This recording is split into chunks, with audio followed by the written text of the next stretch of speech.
gravação. Então, pessoal, dando uma revisada no nosso plano de ensino, hoje nós vamos falar sobre a inovação tecnológica e o desenvolvimento econômico. Em suma, a tecnologia, o trabalho e a organização produtiva, o que mudou nesses últimos anos? Então, eu já postei um material lá para vocês, que está aqui disponível, que é sobre a economia, a tecnologia e o conhecimento. Por quê? Porque a área científica, onde está ancorado o conhecimento, obviamente, né? ou o contrário, né? A área científica que produz esse conhecimento está transformando em tecnologia e disponibilizando cada vez mais rapidamente. Né? A pesquisa nem está bem pronta, eles já estão vendendo o projeto. Tá? Um exemplo é o Elon Musk foi lá e mostrou aquela protótipo do Cybertruck, criou uma lista de espera por $100, né? 4.000 pessoas já se inscreveram assim na primeira semana, ou seja, ele já conseguiu 400 mil. Depois, ele conseguiu quase 40.000 pessoas no mundo inteiro, ou seja, ele levantou 40 milhões de dólares só para o desenvolvimento do projeto. Ah, mas vamos olhar um outro caso aí. Tem YouTube, o pessoal que desenvolve jogos, né? Faz umas lives, chama o pessoal, cada um lá dá 50, 100 reais de contribuição para ter acesso à versão beta do jogo e participar dos scripts. Tu financia, ou seja, não precisa correr atrás de alguém para pegar o dinheiro para poder desenvolver e etc e tal, porque tem um custo aí, quase um ano de desenvolvimento. E aí vai fazendo o pessoal participar. Outro exemplo, né? As vacinas da Covid não foram totalmente testadas. Voltando aí para a área da saúde. Eles fizeram os primeiros testes, não matou ninguém especificamente, disponibilizaram para a população. É uma situação de emergência, os governos autorizaram. Tem efeitos colaterais? Tem. Agora, se tu pegar lá as vacinas da Covid, tu vai ler lá quais os efeitos colaterais que pode ter. Pode provocar trombose, provocar AVC, infarto em pessoas com predisposição para essa doença. Ou seja, tu está curando uma coisa e gerando um outro problema. Mas o que aconteceu? Lembra que eu falei para vocês que nós vivemos em diferentes ondas, inclusive separei os trabalhos, né? Então, a primeira grande onda foi a agricultura. Então, lá no Oriente Médio, ali na África, o que aconteceu? Tiveram a possibilidade de fazer o cultivo de lavouras. Aonde? Nas terras alagáveis do rio Tigres e Eufrates e do rio Nilo. Por quê? Porque vinham sedimentos das montanhas, deixava aquela camada de lama, né, que a gente conhece por lodo aqui, o pessoal tem experiência com enchente, e aquilo nada mais é do que um material para agricultura fantástico, ou seja, a cidade que não devia estar aqui, literalmente, isso aqui devia ser um campo agricultável, e eles começaram a plantar. Bom, esse plantio dos alimentos permitiu que os homens daquele período, principalmente que eles falam da idade do ferro, começassem a ficar o quê? Fixos naquele local. Tendo a possibilidade de ficar fixo, não precisaram migrar, mas eles sofriam ataques. Então começaram a especializar as pessoas. Transformaram o pessoal que antes era caçador em quê? Soldado para defender a alimentação, defender a tribo toda. E assim foram estabelecendo um novo modelo, porque antes era o quê? Só pessoas nômades que iam, achavam, conforme ia achando alimento, né? Sejam vegetais ou caçar pequenos animais, aquela ideia maravilhosa, o ser humano caçou os mamutes. Não é bem assim que aconteceu. Até comeram carne de mamute, comeram, usaram a pele dele, obviamente, mas não num processo de caçada direta. Ou seja, eles batiam um que estava doente, achavam um morto e daí tiravam a pele para fazer uso, né? A segunda onda é a onda industrial. Então veja, estou lá em 40 mil antes de Cristo, mais ou menos, quando começou a agricultura. Por que 40 mil? Porque aonde tem registro. Pode ter começado antes? Pode. Mas se ninguém escreveu, ninguém desenhou nada antes disso, não tem como tu datar, né? Então, o que tinha? Nas pinturas rupestres, eles mais ou menos dataram 40 mil, mais ou menos, uns sítios arqueológicos onde tinha os assentamentos e tal. Então, o pessoal tem descoberto muita coisa agora com o uso dos radares dos satélites, né? Que chegam agora a entrar aí alguns metros de profundidade, então eles estão achando os assentamentos e as coisas. Aí a onda industrial começou o quê? Principalmente com o advento da máquina a vapor, onde você para de fazer as coisas de maneira artesanal e você começa a produzir de maneira automatizada usando uma força externa, né? E agora nós vivemos o quê? A onda do conhecimento. O que tem nessa onda do conhecimento? Onde a informação vale mais do que o produto, no final das contas. Como assim?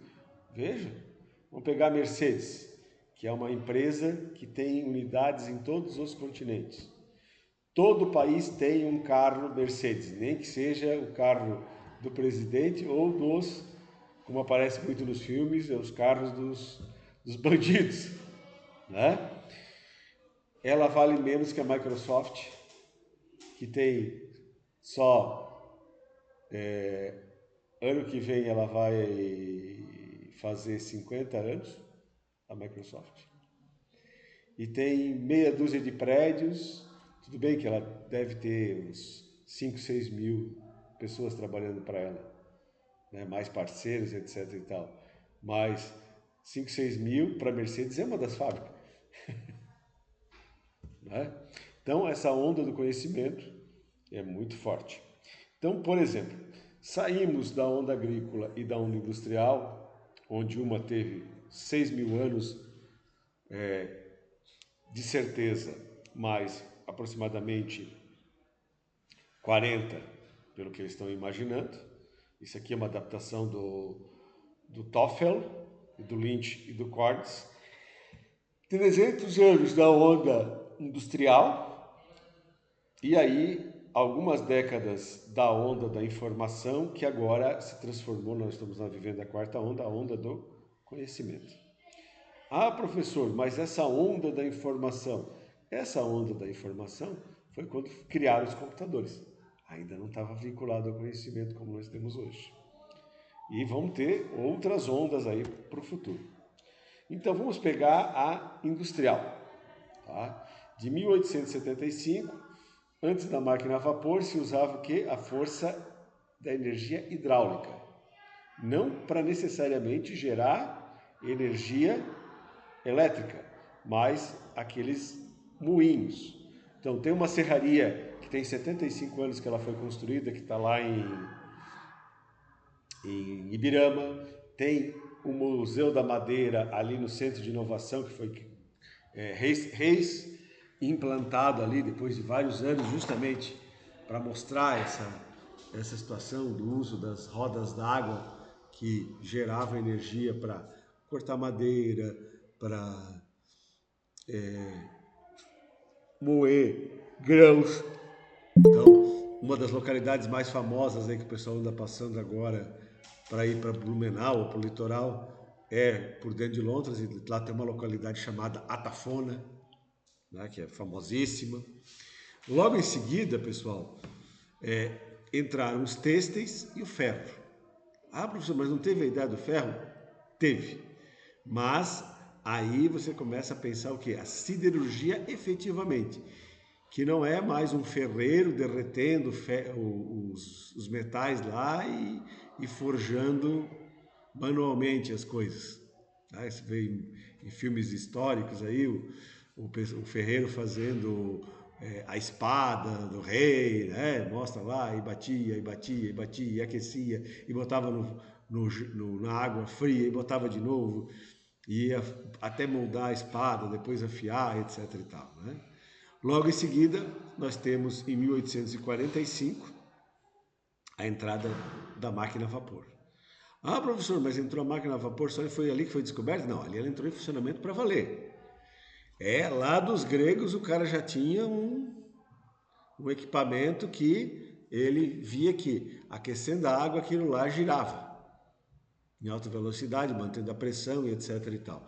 Mas ele não tinha uma aplicação prática. Aqui, quando fala máquina a vapor, começou a ter o quê? Maquinário.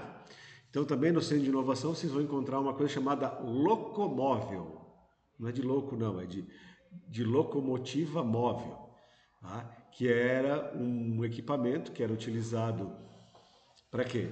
Você usava o resto da lenha para gerar energia e você levava uma serraria lá dentro do mato para cortar as madeiras. Entraram as ferrovias e aí de ferro nós passamos a ter ligas de quê? De aço. O que é o aço? É uma combinação de metais com ferro que transforma no aço muito mais resistente, né? Com aplicações muito melhores, né? Em seguida, a máquina de combustão interna, que é o quê? Os veículos, que até hoje nós conhecemos. Depois eu vou disponibilizar para vocês. Existe, por exemplo, a patente número 1 da Mercedes. Tá?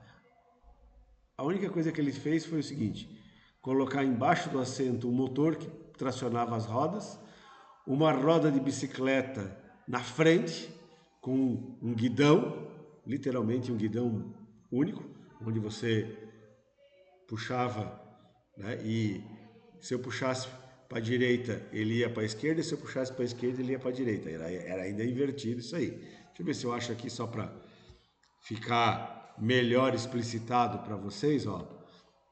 Professor, vê se tem alguém pedindo para entrar na aula. Ah, já vou verificar.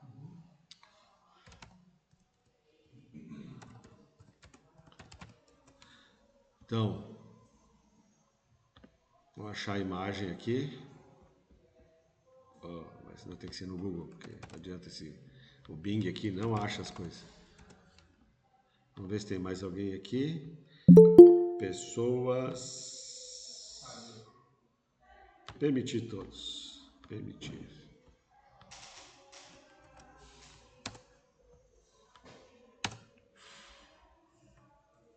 Ó, tá aqui a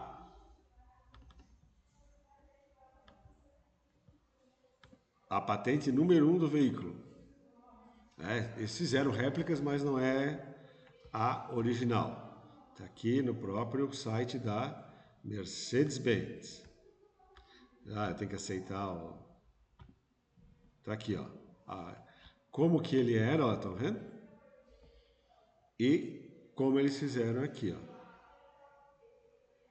E então, se você olhar aqui o do desenho, aqui está aquele cambão que eu falei. E o freio também, como é que era de charretes, ó. E aqui está o motor. Obviamente, você já deve ter visto aqueles Fusca antigos, né? Quando ele está com o motor desregulado, ele dá aquele estouro por sobra de combustível, aquele pá, assim que assusta os cachorros. Era a coisa mais comum, não tinha escapamento planejado para não ter ruídos e etc e tal. Já vamos colocar esse aqui. Mas isso aí, né, teve outros veículos? Teve. Não foi a Mercedes foi o primeiro, mas ele foi o primeiro que fez o quê? Patenteou. Né? Tem registro de outros veículos? Tem. Mas aí é aquela história, né? Vale quem registrou primeiro. Ó. Aí eu até esqueci de mostrar ali para vocês. O ano que foi feito isso.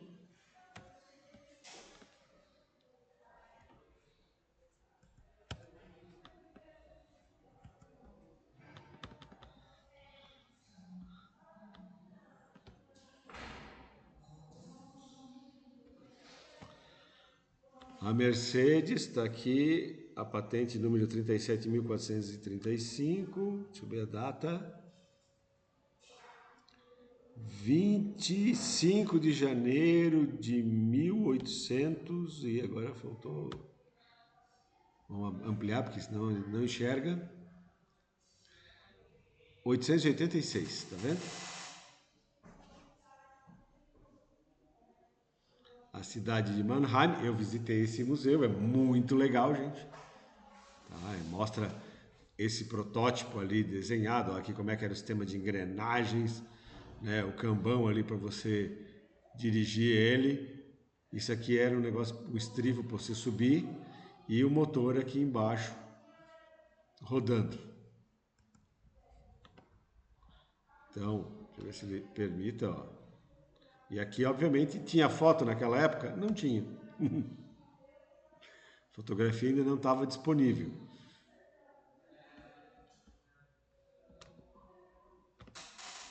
Ele não está ampliando? Que pena. Mas aqui vocês conseguem ver, né? Aqui é justamente o desenho da Berta Benz, que levou os 2 filhos em agosto de 88 e ela fez 40 quilômetros sozinha. Sabe qual foi o slogan até na década de 70? Aí entrou o movimento feminista. A Mercedes-Benz é um carro tão bom e seguro que até uma mulher consegue dirigir sozinha. Tá? Claro que isso hoje em dia dá o problema de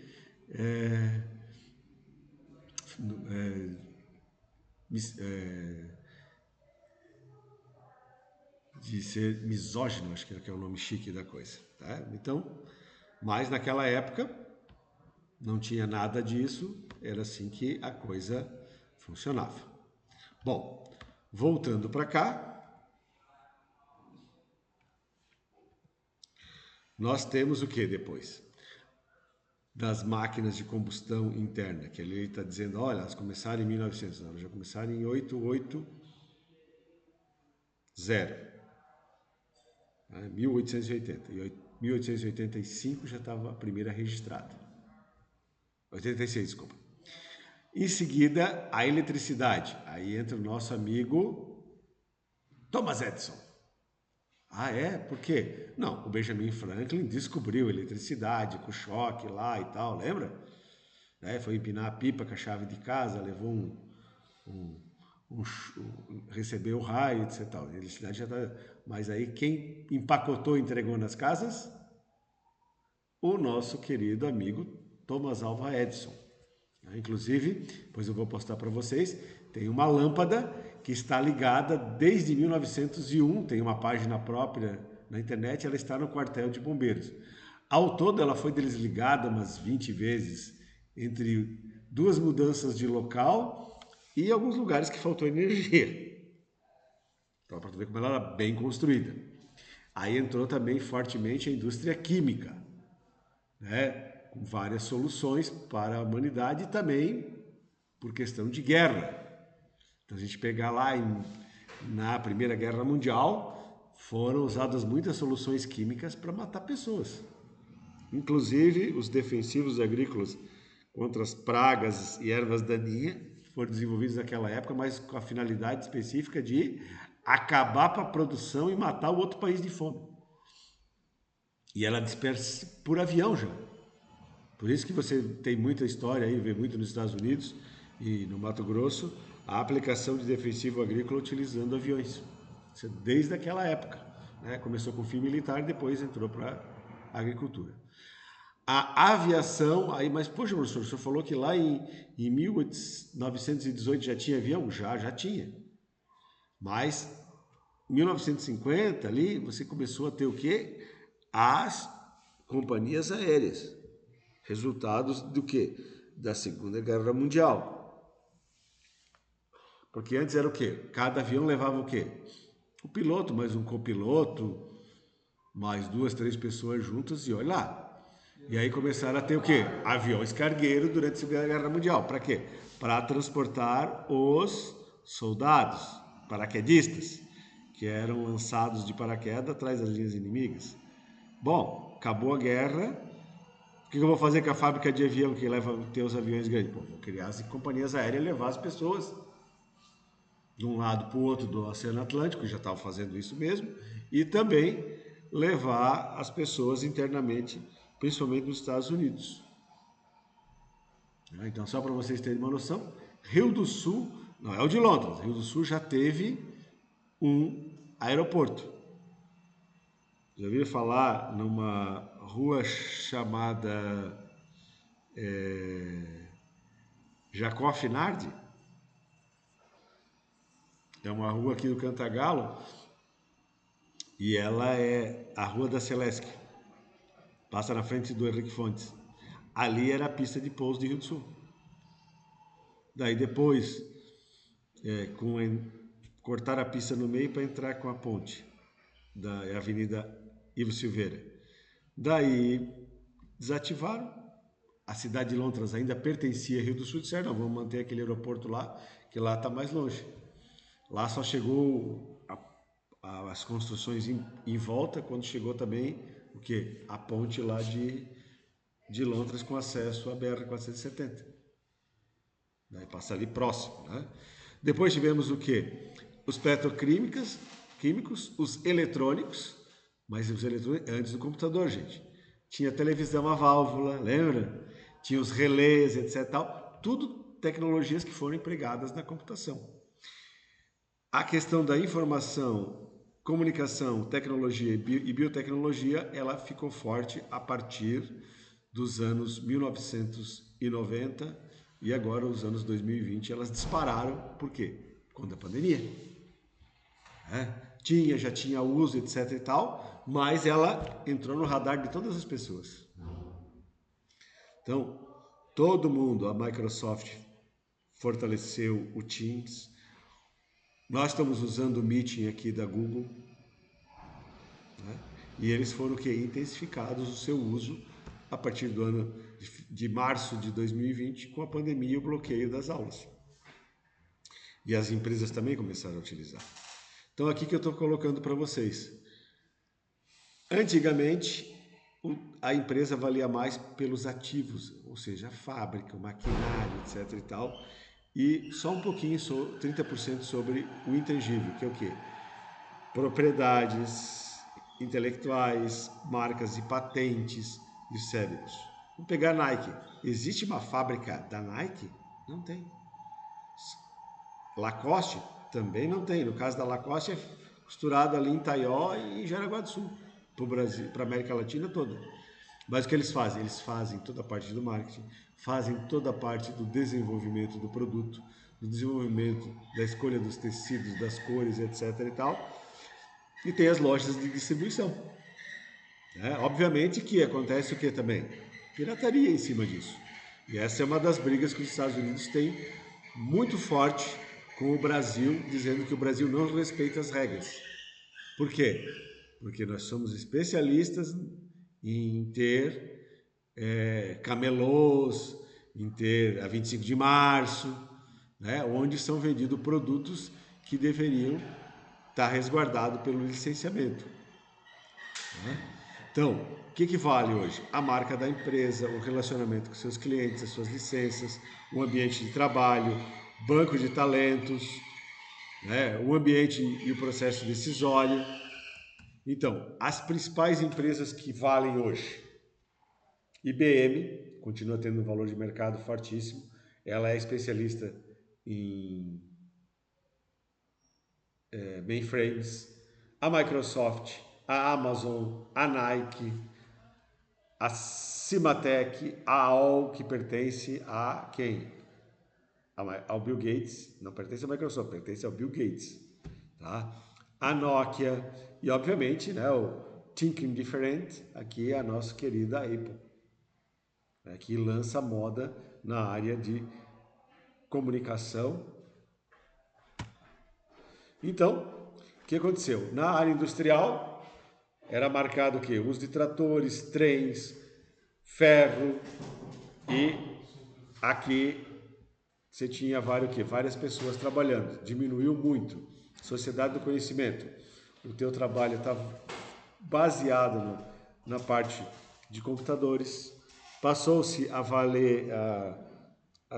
valorizar mais as artes, né, as reuniões e principalmente o que? A integração, aqui olhando esse aviãozinho, integração mundial, que tem seus riscos. Então, no modelo industrial, a produção era em larga escala. Saía tudo roupinha igual. Tá? Como é que agora? Eu quero modelos flexíveis e tem gente que paga muito caro pela exclusividade. Né? Antes você tinha pessoas especializadas num único departamento. Agora as pessoas têm que ser polivalentes e empreendedoras. Antes, para você ter uma mudança de um produto para outro, olha quantos anos o Chevette era igual, o Opala era igual, o Corcel 1 foi igual, o Fusca e a Kombi, quanto tempo ficaram iguais? Hoje em dia, de um ano para o outro, tu vê visivelmente as diferenças, principalmente estéticas, dos veículos, dos computadores. Né? Então, ou seja, você está tendo respostas muito mais rápidas. Antes você tinha um trabalho não especializado, o cara não precisava estudar nada e ele arrumava um emprego, ele podia ser analfabeto e ir lá trabalhar na fábrica e pronto. Hoje em dia não. Hoje em dia a pessoa tem que ter o quê? Um mínimo de escolaridade, pelo menos o ensino fundamental, e indústrias como a metalúrgica, que são exportadoras, a pessoa ou faz o ensino médio, ou está fora, ou já tem, né? Ou faz. Então ele tem um programa muito forte, contratando várias pessoas e também estrangeiros com o SESI e Senai para alfabetização, porque os caras têm o diploma de segundo grau. Por quê? Porque ou está cursando ou já está concluído, senão eles perdem os selos de exportação. Né? Por quê? Porque na Europa toda, para você conseguir um emprego, você tem que ter o quê? Um ensino técnico profissionalizante, pelo menos. Que é equivalente ao nosso segundo grau aqui. Antes você tinha tarefas repetitivas, agora o trabalho é inovativo. Maneiras de fazer o trabalho de uma maneira melhor. Antes você tinha um trabalho individual com poder nos chefes, agora você tem trabalho de times. E o foco está o quê? Em cliente. Vamos pegar a nossa área de... Nós não temos UX e UI, que é o quê? Pensar no nosso usuário final. É a questão da interface, com as melhores práticas. A experiência do usuário é muito forte. Quem começou a fazer isso? Tio Steve Jobs. Você sabia que essa câmerazinha bonitinha que tem na frente do notebook que a gente está usando agora, ela não foi colocada ali primeiro no notebook, ela foi colocada nos Mac. Por quê? Porque ele testava os protótipos. Então ele colocava câmeras para ver o que a pessoa estava digitando e pegava, obviamente pegava o que ela estava digitando e a tela, e pegava as expressões faciais. Para quê? A pessoa fez uma cara de interrogação, tentando entender. Ali tem uma dificuldade. Nós temos que fazer algo que ela fique, que a pessoa fique com o ar tranquilo e resolva as coisas mais facilmente. Tá? E antes você tinha o quê? Uma coordenação, você tinha o estilo militar, chefias, e agora a coordenação é entre o pessoal. Então, olha só, o avanço da tecnologia. Qualquer Palm Top hoje, o celular nosso tem mais capacidade que a memória de computador existente até 1961. Custo da tecnologia, computadores 800 vezes mais barato que há 30 anos atrás. 30 anos atrás, pessoal, eu tinha, trabalhando lá na Berlim, o computador PC XT com o software custava $18.000. Hoje, você compra computadores aí por quê? Por R$1.800, R$2.000, computadores de mesa. Se você for converter para dólar, ele vai cair para quanto? 350, $400 aqui. Mas se pegar um notebook bom, você ainda vai pagar $1.000 pelo equipamento. O consumidor mais exigente, a pessoa que trabalhou esse conceito foi o Henry Ford. A integralização dos mercados, a globalização e a competição global está cada vez mais forte. Downsizing das empresas, ou seja, as empresas começaram a trabalhar com menos pessoas e ainda de forma em rede. Tem cadeias produtivas que eles dividem a empresa em várias etapas, em vários lugares, para evitar de ter tudo num lugar só, onde seriam facilmente controladas ou destruídas por uma enchente, por uma guerra, coisa parecida. E se tu distribui a cadeia produtiva. vamos olhar aqui na nossa região, o que é o forte da nossa região? É você pegar, por exemplo, as empresas de confecção. Você vai lá, pô, como é que eles produzem 10 mil, 20 mil peças? Tu chega lá, tem 2, 3 costureiras lá fazendo os arremates, uma pessoa fazendo os desenhos e recortando as peças, e vendedor e o financeiro. Aí você começa a olhar, você vê as vanzinhas ou os fiorinos carregando esse material, vai para a costureira costura, né? Terminou, vai para a lavação, para tirar a goma e etc e tal, e aí volta para a loja, né? Ela peça aberta, bonitinha, toda empilhada, e o pessoal começa, faz a inspeção, dobra, coloca as etiquetinhas lá do tamanho, aquelas coisas, tudo, aquela etiquetinha de papelão que fica sobrando ali assim, e bota no saquinho plástico para comercializar efetivamente. Aí sim você tem uma inspeção de qualidade que ela é um pouquinho mais detalhada. Então isso gerou mudança na estrutura das organizações. Então, olha só, das 12 maiores empresas americanas do início do século, 10 eram baseadas em recursos naturais. Apenas uma dessas sobreviveu até o final do século, a General Electric. E ela nem produz mais a lâmpada, né? Você até compra lâmpadas do tipo da GE, né? Que é a General Electric. Mas foi vendida esse setor para um outro departamento, uma outra empresa. Eles fazem o quê? Equipamentos de imagem. Então, se você for fazer ultrassom, se você for fazer uma ressonância magnética, que nem eu fui, o equipamento era um GE. Tá? No final do século XIX, países ricos em recursos naturais como Argentina, Chile, eram ricos, e países sem aqueles recursos, como o Japão, estavam destinados a ser pobres. Mas, o que mudou? Com o avanço da tecnologia, a tecnologia passou a valer muito mais. Se a gente for olhar, hoje, o quilo da soja, da carne de gado que nós exportamos, ele é muito inferior ao quilo do celular que nós importamos. Tá? Então, o Ministério do Comércio Internacional e da Indústria do Japão elaborou a lista dos setores com maior desenvolvimento.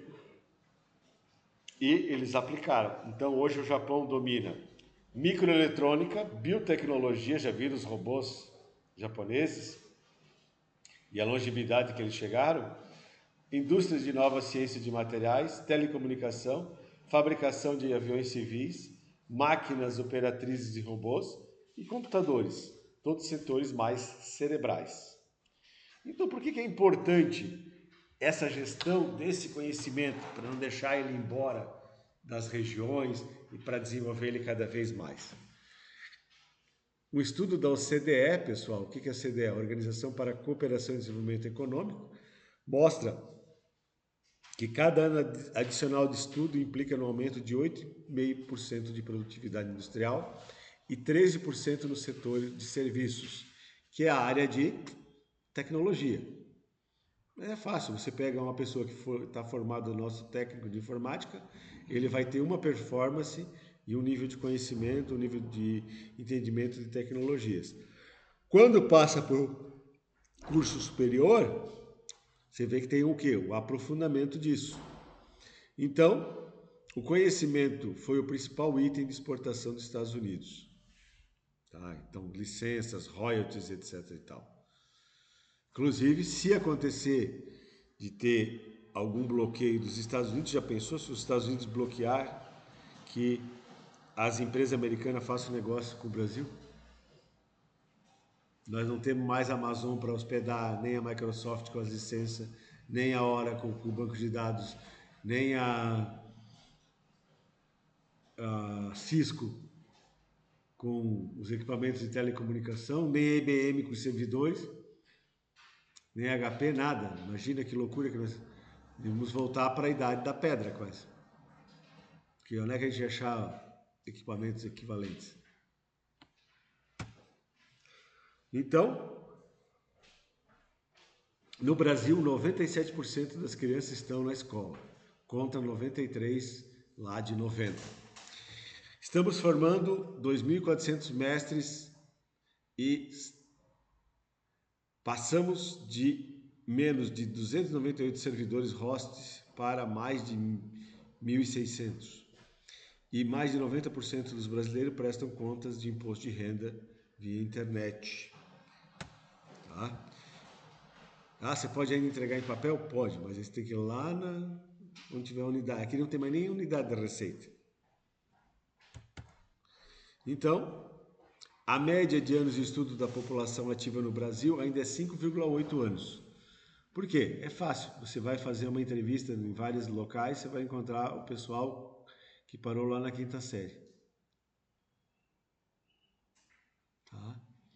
Nos Estados Unidos é 13 anos, porque o cara tem que fazer até o final da high school lá, obrigatoriamente. Agora, no Brasil, a lei exige até o 8º ano, 8ª série, que seria o 9º ano agora, né? Lá fora é até o final do ensino médio na Europa. E está para mudar. Já postergaram umas 2, 3 vezes essa exigência que o Brasil vai ter que passar a ter isso aí. O número de patentes tem crescido, mas os coreanos dispararam. E aí, uma vez que tu registra, quer vender o meu produto? Quero. Então te licencio, vai pagar X por mês, ou por peça produzida. Né? Qual é o problema? O Brasil aplica menos de 1% do produto interno bruto em pesquisa e desenvolvimento. A França, 2%. Né? E no Brasil, o maior investimento, que é 62%, é do governo. Então, só empresas baseadas em tecnologia, nós temos algumas farmacêuticas, por exemplo, a CIMED, aqui no Brasil, a Industrial Duas Rodas, a VEG, esses têm equipes de desenvolvimento interno, assim, das que eu visitei, tá? Tem várias outras, obviamente. Embora positivamente crescendo, nossas exportações tem só 42% de produtos manufaturados, o resto é produto in natura. É soja em grão, né? Outros itens da agricultura, mas in natura. Ou carnes, e a carne vai o quê? Só resfriada. O animal é abatido, não vai mais o animal vivo, porque é muito sofrimento para o animal, mas sai o quê? A carne in natura. Pamplona não, Pamplona já é mais esperto, ele está exportando o quê? Suíno, mas o suíno já empacotadinho, prontinho para chegar lá no mercado. Né? Então, o Brasil cresceu com o uso da internet. E agora uma frase do Peter Drucker. As atividades que ocupam o lugar central das organizações não são mais aquelas que visam produzir e distribuir objetos, mas aquelas que produzem e distribuem informação e conhecimento. Então, pessoal, acredito que você já deve ter visto isso em algum lugar, mas é o seguinte, a diferença de dado, informação e conhecimento. Dado é isolado, independente de contexto, um símbolo, um número armazenado em um sistema. Para transformar em informação, eu começo a fazer o quê? Um dado combinado. Então, hoje de manhã eu fiz a chamada. Aqui no EAD não tem chamada, mas eu fiz a chamada. Aquilo ali era apenas um dado, presente ou não presente. Quando eu começo a olhar quantos por cento de todas as aulas a pessoa já participou, já é uma informação. Opa, eu tenho que começar a me preocupar. E conhecimento? Aí é o seguinte, a interpretação dessas informações. Então o aluno já sabe, se ele estiver chegando perto de 75%, é bom não faltar mais. Não é isso? Então o conhecimento pode ser traduzido como uma mistura fluida de experiência condensada com valores, informação contextual, insight e experiência, tá? Da pessoa, a qual proporciona uma estrutura para avaliação e incorporação de novas experiências e informações. Tem origem e é aplicado na mente dos colaboradores, nas organizações ele costuma estar embutido em documentos e repositórios. Os manuais, as regras, né? Aqui no Instituto não tem regras para usar o laboratório? Tem. Isso é o que? O conhecimento. Mas também nas rotinas, processos, práticas e normas organizacionais. Então, resumidamente, o conhecimento ele é dinâmico, criado na interação social entre indivíduo e organizações, contextual, né? Sem contexto é simplesmente informação particular do tempo e espaço, mas se eu boto ele contextualizado, opa, isso já me diz respeito. E humanístico, ou seja, está relacionado essencialmente a ações humanas, está enraizado na mente das pessoas. Então existe uma coisa, conhecimento explícito, aquele que foi verbalizado ou escrito, e conhecimento tácito é o que está nas nossas mentes, é difícil transmitir. Resumidamente, né, nós sabemos muito mais do que podemos dizer. Michael Polanyi. Então, exemplo, reconhecer um rosto, agora a IA está ajudando um monte nisso, mas a IA é o quê? Ela é a representação do conhecimento humano. Certo? E andar de bicicleta. No caso de andar de bicicleta, não existe olhar o manual. Que se diz, sente aqui, te equilibra, pedala e vai embora e freia lá com os negócios na mão ou gira o pedal para trás daquela bicicleta mais antiga. Tu vai ter que experimentar para ter certeza. Resumidamente, o que aconteceu? Os seres humanos começaram num processo de socialização, ou seja, aquelas histórias contadas na beira do fogo, né, conhecimento transmitido, transformou-se em explícito. O pessoal começou a combinar com outros conhecimentos, gerar os livros, etc. e tal. E aí, lendo os livros, nós começamos a ter o que? A internalização, que é absorver para nós. E aí nós fizemos o quê? Geramos um novo ciclo de conhecimento.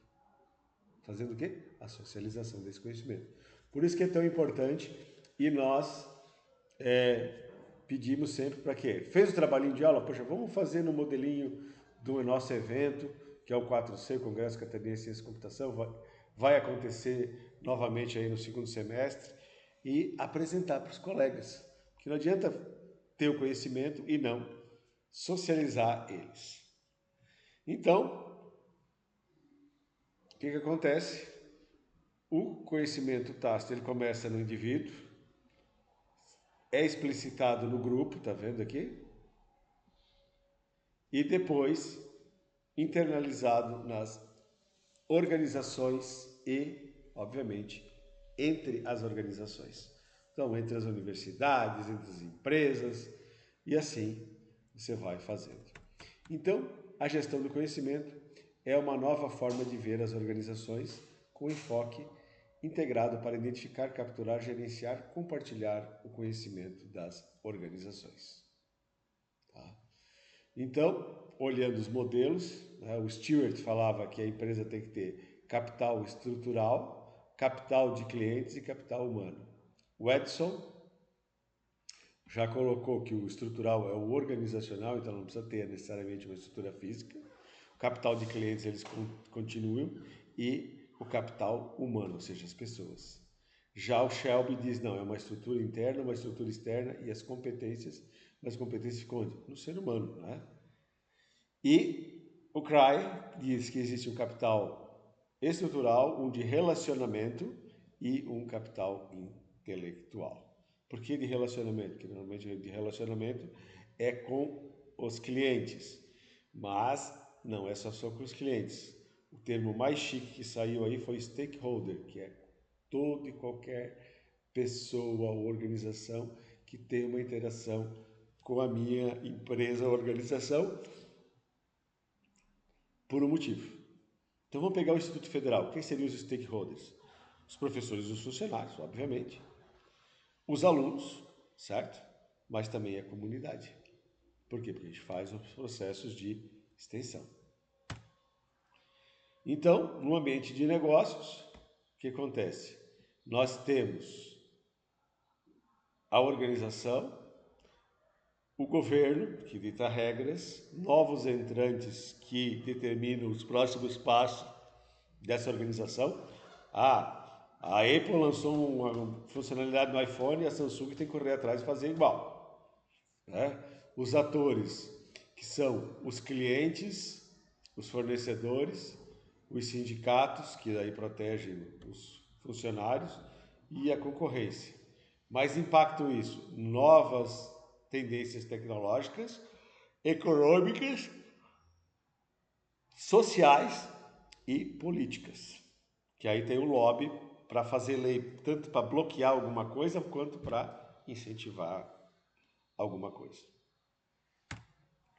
Então, resumidamente, o capital ambiental engloba os três: o relacionamento com os clientes, o capital estrutural e o capital intelectual. O ambiental, conjunto de fatores que identifica o ambiente onde a organização está inserida, características socioeconômicas, aspectos governamentais, financeiros, éticos e culturais. O estrutural, tudo aquilo que fica na organização quando as pessoas vão embora. Por que isso é legal? Porque é o conjunto de sistemas administrativos, modelos, computadores, mesas, toda a infraestrutura necessária, né? Então, para vocês terem as aulas aqui, foi construído um prédio, foram contratados professores, foi comprado equipamentos, computadores e etc e tal, né? E aí a gente faz o quê? Produz as aulas. Então, capitais de conhecimento, o relacionamento, é a rede de relacionamento de uma organização, com clientes, fornecedores e todo tipo de parceiros. Então, leia-se aqui, o nome chique é stakeholders. Em busca do quê? Do retorno financeiro, de imagem e ter qualidade dos serviços e produtos fornecidos. Enquanto o capital intelectual refere-se à capacidade, habilidade e experiência quanto ao conhecimento formal das pessoas que integram uma determinada organização. E o que é o capital do conhecimento? É a sinergia deles. Não adianta ter... Se tivesse esse prédio aqui lindo e maravilhoso, cheio de coisa, não tiver professor, mas não adianta ter o prédio, os professores, os técnicos administrativos e não ter o quê? Os alunos. A gente não deve chamar de cliente e aluno, porque aqui não é um comércio e tal, mas de ter o quê? As pessoas que vão aprender esse conhecimento e as ações que tanto professores quanto alunos e estudantes realizam na comunidade como extensão, tá? Então, o que mudou no nosso cotidiano? Estamos vivendo um raro intervalo na história, segundo Stephen Gould. Um intervalo cujas características é a transformação da nossa cultura material pelos mecanismos dos novos paradigmas tecnológicos que se organizam em torno da tecnologia da informação, incluindo também o conjunto convergente de tecnologias em microeletrônica, computação, software e hardware, as telecomunicações e a radiodifusão. Radiodifusão, professor, a gente fala Wi-Fi, tá? Mas a transmissão é via rádio, gente. Então, só para vocês terem uma noção, começamos lá com a transmissão para os celulares com 2G, que permitia o quê? Comunicação por voz e 127 caracteres na mensagem de texto. Era isso que tinha. Aí eles foram para quê? Para 3G. Opa, eu já começo a navegar na internet. Inicialmente eu tinha que pagar e usar a minha internet, o plano, para acessar o celular. Em 2007, o Steve Jobs disse, pô, vamos melhorar isso aqui. Além de fazer, obviamente, esse que já estava nos demais equipamentos, como o Palm Top, e aqueles celulares da época, o da Nokia, tinha um lá que era o BlackBerry, era o mais famoso de todos, né? Ele colocou o quê? Que é a parte mais legal, ser conectado no Wi-Fi indoor. Então eu chego, conecto meu celular e passo a ter o quê?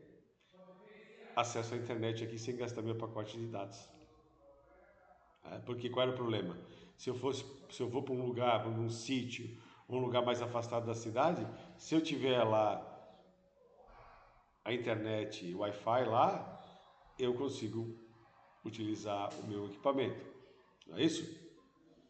Entenderam a radiodifusão? E o que aconteceu? Por que foi tirado a TV aberta e por que foi tirado as rádios AM?